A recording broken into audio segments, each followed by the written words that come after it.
Meu nome é Alessandra Camarano, eu estou na presidência da Associação Brasileira de Advogados Trabalhistas, a ABRAT, e vim aqui a convite do representante da FAT na ABRAT, o Dr. Aderson Bussinger.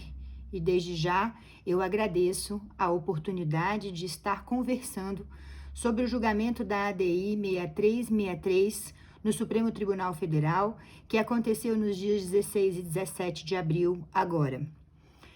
Uma decisão da Suprema Corte que não referenda a liminar proferida pelo ministro Ricardo Lewandowski, que exigia que os acordos individuais de trabalho feitos entre o trabalhador e seu empregador fossem remetidos aos sindicatos da categoria para abertura de um processo de negociação. A Suprema Corte hoje, dia 17, no final da tarde, não referendou esta liminar e a medida provisória 936, ela segue em vigência, afastando os entes sindicais das negociações coletivas com os empregadores, em especial referentes à redução salarial e à possibilidade de alteração de jornadas de trabalho. Uma decisão que vai na contramão de normas internacionais do trabalho, das quais o Brasil é signatário, e nós tivemos a oportunidade de, na sustentação oral que fizemos, porque a ABRAT foi entidade habilitada como amicus curiae na ADI, na Suprema Corte, e tivemos a oportunidade de, na sustentação oral e nos memoriais, apontarmos diversos pontos de inconstitucionalidade e nos fixamos também na questão da infringência às normas internacionais do trabalho, em especial a Convenção 98 e 154 da OIT, que trata do diálogo social e da necessária negociação coletiva para qualquer tipo de pretensão de alteração no mundo do trabalho.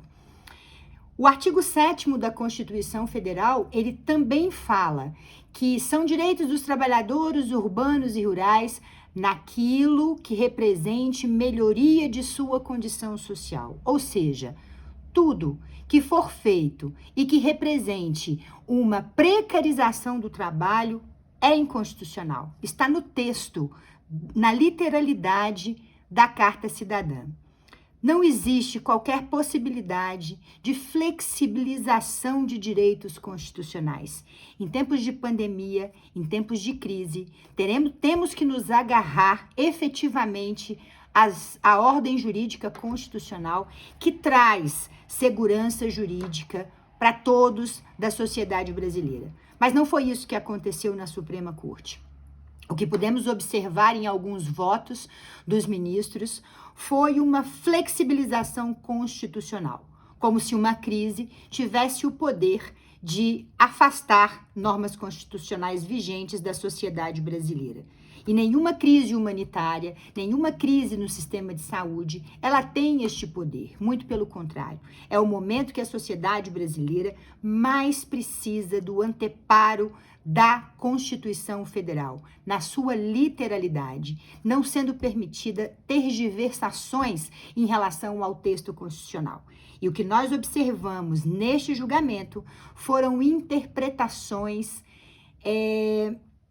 distorcidas algumas vezes do texto constitucional, chegando ao ponto de, em alguns votos, haver a criminalização das entidades sindicais que são fundamentais para a garantia do Estado democrático de direito e que vêm atuando de forma sempre muito responsável e de compromisso com os direitos sociais e com a classe trabalhadora.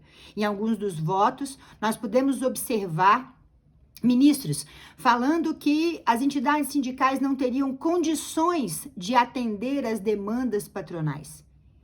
Chegamos a ouvir sobre questões de improbidade da entidade sindical, má-fé, e não é isso que nós verificamos no contexto do mundo sindical dentro do Brasil.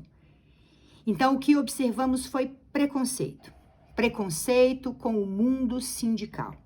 E é inadmissível que na Suprema Corte haja um afastamento de entes constitucionais, porque os sindicatos são entes constitucionais, eles estão inseridos na Carta Magna como fundamentais e imprescindíveis para as negociações coletivas. A infringência também às normas internacionais do trabalho de um país que está por 2 anos consecutivos na lista curta daqueles países que não cumprem as convenções internacionais do trabalho dentro da OIT. A Comissão de Peritos da OIT já recomendou, inclusive, ao governo brasileiro que faça avaliações e talvez alterações no texto da reforma trabalhista, na Lei 13.467, no que pertine à ausência de diálogo social. O Brasil está apartado de todos aqueles que cumprem normas internacionais do trabalho. A OEA, agora recentemente, soltou uma recomendação para que, neste período de pandemia, os direitos humanos estejam sobressaltados, estejam em prevalência. Não foi isso que observamos hoje no julgamento da Suprema Corte, infelizmente. No julgamento da Suprema Corte, a economia ficou acima da vida. A preocupação foi com a garantia de recursos e a garantia da sustentabilidade de empresas, sem ausência estatal, porque um Estado social, um Estado que pretende dar continuidade à Constituição Federal, que fala da dignidade da pessoa humana, ele tem condições de dar aportes a pequenos e médios empresários, para que se garanta a sobrevivência desses pequenos e médios empresários e para que a garantia da empregabilidade esteja presente. Mas esse aporte financeiro, ele foi feito aos bancos. Aos bancos foi destinado 1,2 trilhão para o período da crise. E para a classe trabalhadora e para os mais vulneráveis, uma medida provisória 936, que permite a redução salarial e permite a alteração de jornadas sem a participação de suas entidades de classe. O texto constitucional é claro e não podemos fugir desse texto constitucional. Na nossa sustentação oral, tivemos oportunidade também de falarmos sobre a situação da mulher trabalhadora. Num país em que a mulher recebe salários inferiores aos homens e que estão destinadas a jornadas triplas